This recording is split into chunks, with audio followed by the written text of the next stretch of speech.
ಮಂಜಿನಿಂದ ಆವೃತವಾದ ಪರ್ವತಗಳ ನಡುವೆ ದಟ್ಟವಾದ ಕಾಡು ಸಂಪೂರ್ಣವಾಗಿ ಹಿಮದ ಹಾಸಿಗೆಯನ್ನು ಹೊದ್ದಿತ್ತು. ಇದು ತೀವ್ರವಾದ ಚಳಿಗಾಲದ ಸಮಯವಾಗಿತ್ತು. ಎಲ್ಲ ಕಡೆ ಬಿಳಿ ಮೌನವಿತ್ತು. ಅದನ್ನು ಸೀಳುತ್ತಿದ್ದುದು ಕೇವಲ ಮಂಜುಗಡ್ಡೆಯ ಗಾಳಿಯ ಸದ್ದು. ಒಂದು ಹಳೆಯ ಒಡೆದ ಮರದ ಮನೆಯಲ್ಲಿ ರೇಣು ಹಕ್ಕಿ ತನ್ನ 2 ಪ್ರೀತಿಯ ಮಕ್ಕಳು ಚಿಂಟು ಮತ್ತು ಮೀನಾಳೊಂದಿಗೆ ವಾಸಿಸುತ್ತಿತ್ತು. ಚಳಿ ಎಷ್ಟಿತ್ತು ಎಂದರೆ ಅವರ ಚಿಕ್ಕ ಮೈಗಳು ನಡುಗುತ್ತಿದ್ದವು. ಪ್ರೀತಿಯ ಸ್ನೇಹಿತರೆ, ನಿಮ್ಮ ಪ್ರೀತಿಯ ಕೈಗಳಿಂದ ನಮ್ಮ ಚಾನಲ್ಗೆ ಸಬ್ಸ್ಕ್ರೈಬ್ ಮಾಡಿ. ನಮಗೆ ತುಂಬ ಸಂತೋಷವಾಗುತ್ತದೆ. ಹೌದು, ಲೈಕ್ ಮಾಡಿ, ಶೇರ್ ಮಾಡಿ ಮತ್ತು ಸಬ್ಸ್ಕ್ರೈಬ್ ಮಾಡಿ. ನನ್ನ ಪ್ರೀತಿಯ ಮಕ್ಕಳೇ, ಈ ಚಳಿ ಬಹಳ ಕ್ರೂರವಾಗಿದೆ. ನೀವಿಬ್ಬರೂ ಧೈರ್ಯದಿಂದ ಇರಿ. ನಾನು ಈಗಲೇ ಹೊರಗೆ ಹೋಗಿ ನಿಮಗಾಗಿ ಏನಾದರೂ ತಿನ್ನಲು ಹುಡುಕುತ್ತೇನೆ. ಅಮ್ಮ, ಹೊರಗೆ ಹೋಗಬೇಡಿ.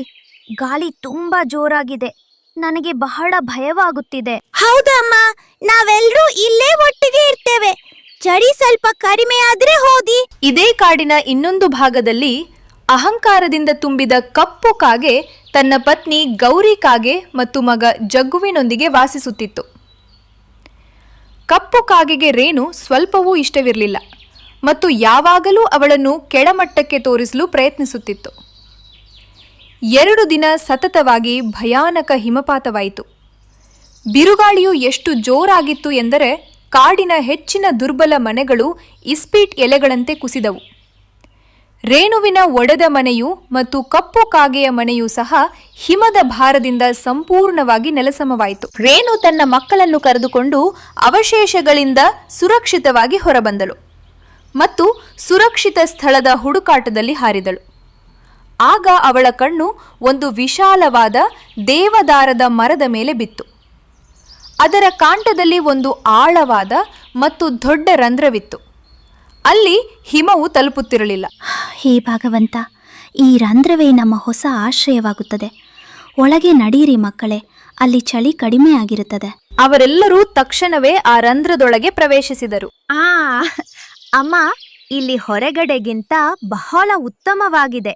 ಈಗ ನನಗೆ ಚಳಿಯಾಗುತ್ತಿಲ್ಲ. ಈ ಸ್ಥಳ ಬೆಚ್ಚಗಿದೆ ಮತ್ತು ಒಣಗಿದೆ. ಶಾಬಾಸ್ ಅಮ್ಮ. ಆದರೆ ಅವರ ಶಾಂತಿ ಹೆಚ್ಚು ಹೊತ್ತು ಉಳಿಯಲಿಲ್ಲ. ಬೆನ್ನಟ್ಟಿಕೊಂಡು ಬಂದ ಕಪ್ಪು ಕಾಗೆ ತನ್ನ ಕುಟುಂಬದೊಂದಿಗೆ ಅಲ್ಲಿಗೆ ತಲುಪಿತು.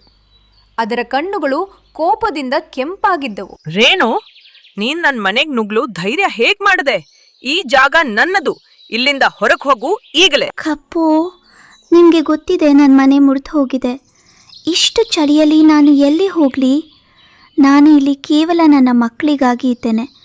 ನಿಮಗೆ ಬೇಕಾದರೆ ನಾವೆಲ್ಲರೂ ಒಂದು ಮೂಲೆಯಲ್ಲಿ ಇರಬಹುದು. ಸುಮ್ಮಿರು. ಕಾಗೆಗಳು ಇರುವ ಜಾಗ ಹಕ್ಕಿಗೆ ಸಿಗುವುದಿಲ್ಲ.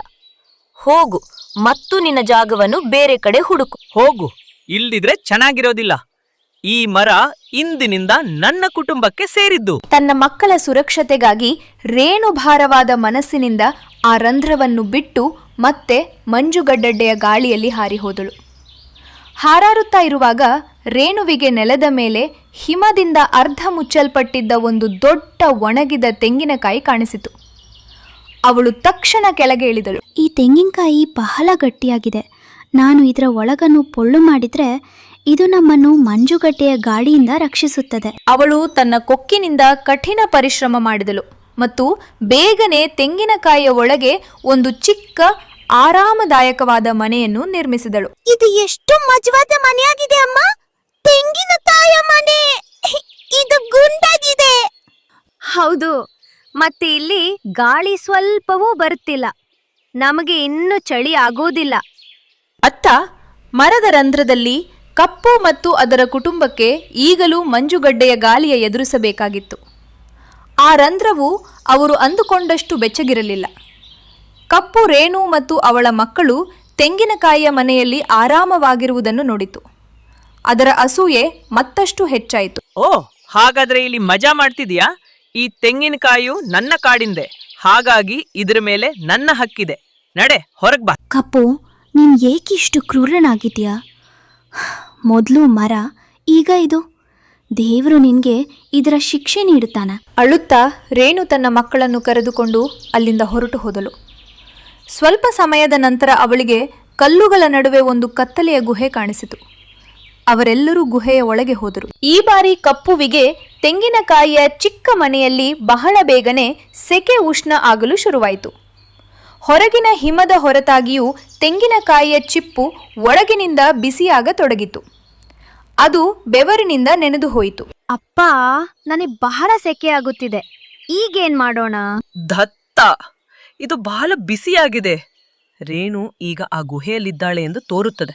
ಅಲ್ಲಿಗೆ ಹೋಗೋಣ. ಕಪ್ಪು ಮತ್ತು ಅದರ ಕುಟುಂಬ ತಕ್ಷಣ ಗುಹೆಯ ಬಳಿ ತಲುಪಿದರು ಮತ್ತು ಮತ್ತೊಮ್ಮೆ ರೇಣುವಿಗೆ ಬೆದರಿಸಿ ಹೆದರಿಸಿ ಗುಹೆಯಿಂದ ಓಡಿಸಿದರು. ತೊಂದರೆ ಇಲ್ಲ ಮಕ್ಕಳೇ, ನಾವು ನಮ್ಮ ಪ್ರೀತಿಯ ತೆಂಗಿನಕಾಯಿಯ ಮನೆಗೆ ಹಿಂದಿರುಗುತ್ತೇವೆ. ಕನಿಷ್ಠ ಅಲ್ಲಿ ನಮ್ಮನ್ನು ಯಾರೂ ಓಡಿಸುವುದಿಲ್ಲ. ಕಪ್ಪು ಕಾಗೆ ಮತ್ತು ಅದರ ಕುಟುಂಬ ಗುಹೆಯ ಒಳಗೆ ಪ್ರವೇಶಿಸುತ್ತಿದ್ದಂತೆಯೇ ಗುಹೆಯ ನಿಜವಾದ ಮತ್ತು ಭಯಾನಕ ಮಾಲೀಕನ ಸದ್ದು ಕೇಳಿಸಿತು. ಗುಹೆಯ ಮಾಲಕಿ ಒಂದು ಬೃಹತ್ ಮತ್ತು ಹಸಿದ ಹದ್ದು ತನ್ನ ಬೇಟೆಗೆ ಮರಳಿದ್ದಳು. ನನ್ನ ಮನೆಗೆ ನುಗ್ಗಲು ಧೈರ್ಯ ಮಾಡಿದವರು ಯಾರು? ಇಂದು ನನ್ನ ಹೊಟ್ಟೆ ತುಂಬುತ್ತದೆ. ರಕ್ಷಿಸಿ, ಓಡಿ, ಇದು ಹದ್ದು.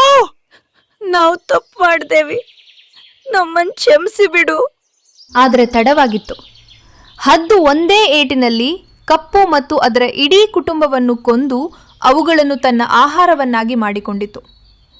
ಈ ರೀತಿ ತನ್ನ ದುರಾಸೆ ಮತ್ತು ಕೆಟ್ಟ ನಡತೆಯ ಶಿಕ್ಷೆ ಕಪ್ಪುವಿಗೆ ತಕ್ಷಣವೇ ದೊರೆಯಿತು. ಆ ದಿನದಿಂದ ರೇಣು ಹಕ್ಕಿ ಚಿಂಟು ಮತ್ತು ಮೀನಾಳೊಂದಿಗೆ ತನ್ನ ಗಟ್ಟಿಯಾದ ಮತ್ತು ಪ್ರೀತಿಯ ತೆಂಗಿನಕಾಯಿಯ ಮನೆಯಲ್ಲಿ ಆರಾಮ ಮತ್ತು ಶಾಂತಿಯಿಂದ ವಾಸಿಸಲು ಶುರು ಮಾಡಿದಳು. ದುರಾಸೆಯ ಅಂತ್ಯ ಯಾವಾಗಲೂ ಕೆಟ್ಟದಾಗಿರುತ್ತದೆ ಮತ್ತು ದೇವರು ಯಾವಾಗಲೂ ಪ್ರಾಮಾಣಿಕ ಮತ್ತು ದಯೆ ಇರುವವರ ಜೊತೆ ಇರುತ್ತಾನೆ ಎಂದು ಅವರು ಕಲಿತರು. ನೋಡಿ ಮಕ್ಕಳೇ, ನಾವು ಇನ್ನು ಯಾರಿಗೂ ಹೆದರಬೇಕಾಗಿಲ್ಲ. ನಮ್ಮ ಚಿಕ್ಕ ಮನೆಯೇ ನಮ್ಮ ಅತಿ ದೊಡ್ಡ ಅರಮನೆ.